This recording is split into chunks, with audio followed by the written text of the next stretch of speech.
So there is a company called Cognition. They have developed world's first full AI software engineering. So it's not just any other tool where it just debugs or it just predicts or writes a small script.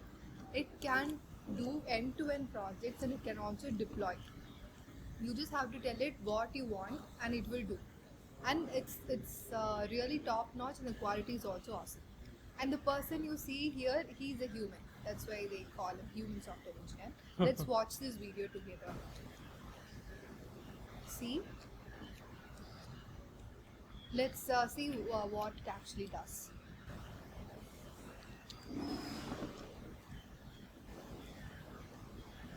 You have to tell what you want, right? So this Devin, it will itself write the step-by-step task to do, what it has to do. And then the best thing is, it has its own command line. So it will execute those steps. It knows what to type, when to execute what, and its own code editor. And then its own website. I mean, browser. Exactly, a browser to search for. I think they have implemented using agents, right? What do you think? Yeah, looks like. So first thing we need to be familiar about LangChain, like how you can make the LLM reason. I think that will be the crux of this. So I think each and everything is the agent here. Whenever it wants to browse something, it will use that agent. If it wants to run some commands, it will do that. So by doing all of these, it's capable of deploying the project itself. And the results are really amazing. It's not open source, it's a proprietary one. And let's see the best thing I like about it. If we want to try, right, we have to email them and look at the performance comparison, right? So they have compared Devin with Claude GPT-4, and comparing to GPT-4, it has achieved a higher, would say almost 12%. 12 times better than GPT-4. So I think software engineering roles, it might not get completely eliminated, but even more interesting roles are going to get popped up, right? What do you think? Like, there is a myth, right? All the software engineers role is going to get obsolete. What do you think about that? This kind of talks is being there for a long time, right?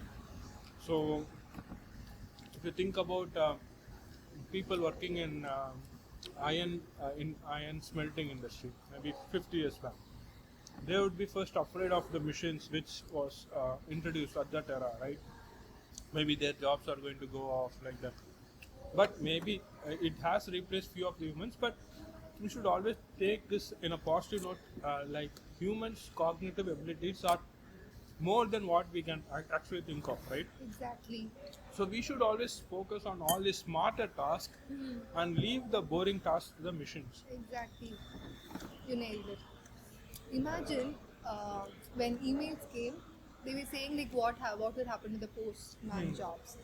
But if you give me a job just to deliver a mail from one city to another city, nobody is going to do that.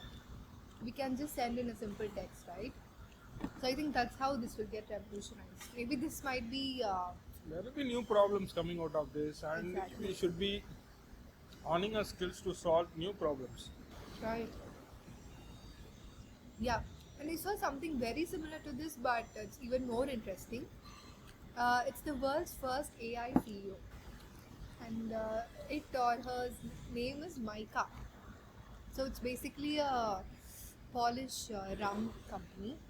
So they have assigned this humanoid robo as the full-time CEO.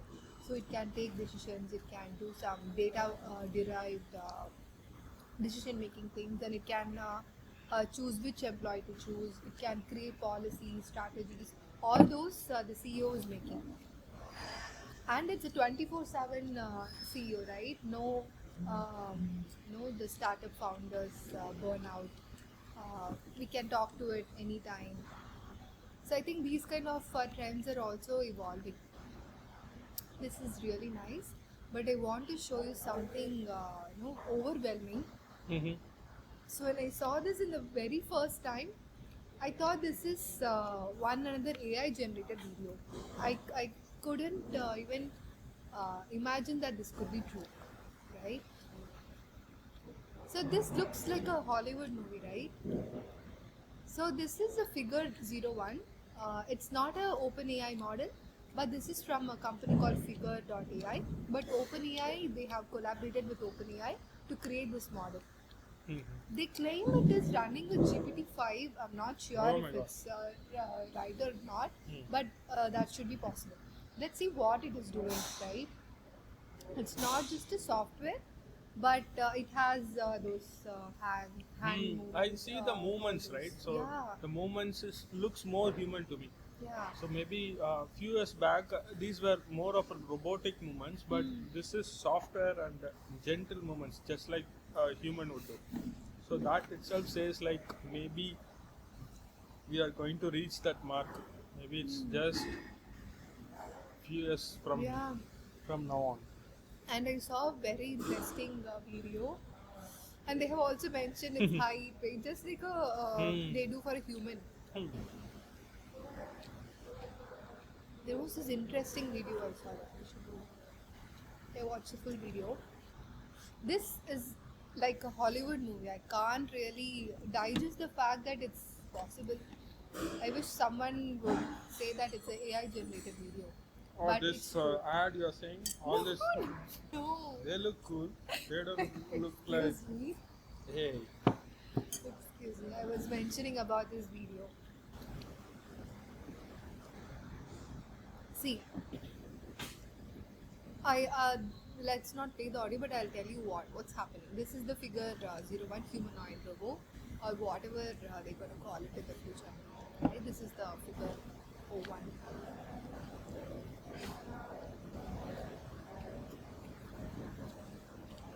Let me turn on the captions. So it'd be asking, what do you see in front of you? It would say, I see apple, I see something, and it'd be asking, give me something to eat.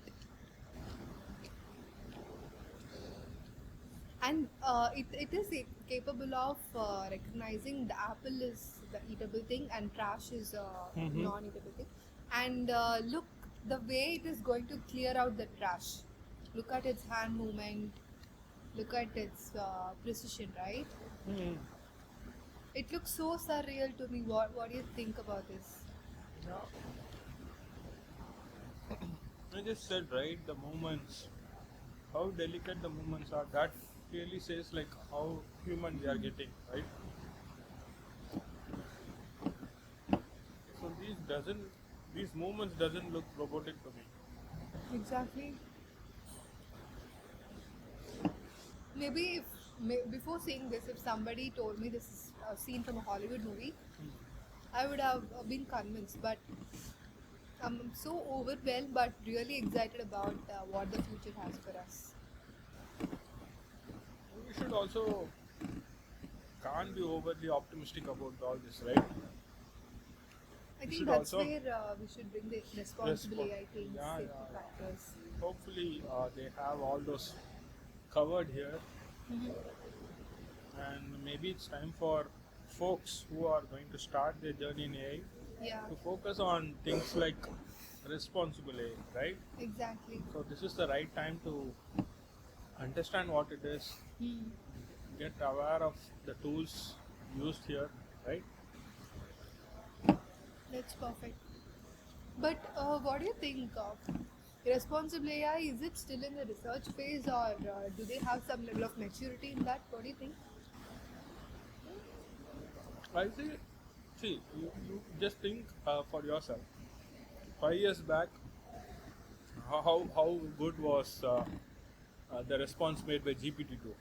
But Yeah. you just see like how good the response is Hmm. from GPT now, right? Yeah. ChatGPT. That itself says we are actually improving on that aspect, but still, these are just shallow, right? And you have to think like from where this an AI speaking rudely is not because of um, Hmm. it's all because of the humans out here. So until and unless uh, we all become conscious, it's difficult for the machine to learn it, right? That's really a good point. Okay, I just want to show a final thing. It's not as great as Figaro one, but it's something really fun to see. So Nvidia they announced their Groot Hmm. humanoid robot, just very similar to You know the one thing, I just yeah. since you showed the picture of Sam Altman, Hmm. I read something interesting about Sam Altman. Actually, is going to. I think I'm not sure whether it's going to or it happened. Hmm. I think he invested around 350 million in a Yeah, nuclear fission company. but why? So they are thinking that future to in order to train our models, right? Hmm. So we need, you all know, like we need high end compute, and he believes nuclear fusion, right? Using nuclear power we can generate uh, we can create a high end computing from that, from using nuclear power as a source. So that's the reason he has invested in a startup, nuclear fission startup, Right. and he has invested around 350 million in that. That sounds something so unique and interesting. Yep. So this group model, right? It's some fun model, very similar to the Pixar movie. Hmm. So this is from a Disney research company. So the Disney research team they collaborated with Nvidia, and they created this Groot model. Let me show you that. So it has learned how to walk by practicing in an omniverse. So we have heard about this metaverse, right? Where people will have their virtual presence. So it has learned how to walk. If some other human is coming, how should I take the Hmm. next step? All those it has practiced. So let me show you the Groot. So basically, these are simulation systems, right? Without the interaction with the physical world, Hmm, they are kind of practicing in a different world. exactly.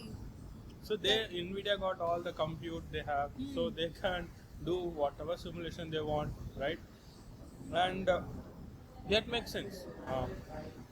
So Yeah, this is also fun to watch. All right, that was really a good dose of AI and nice discussion we had. See you next time. thank you. Bye.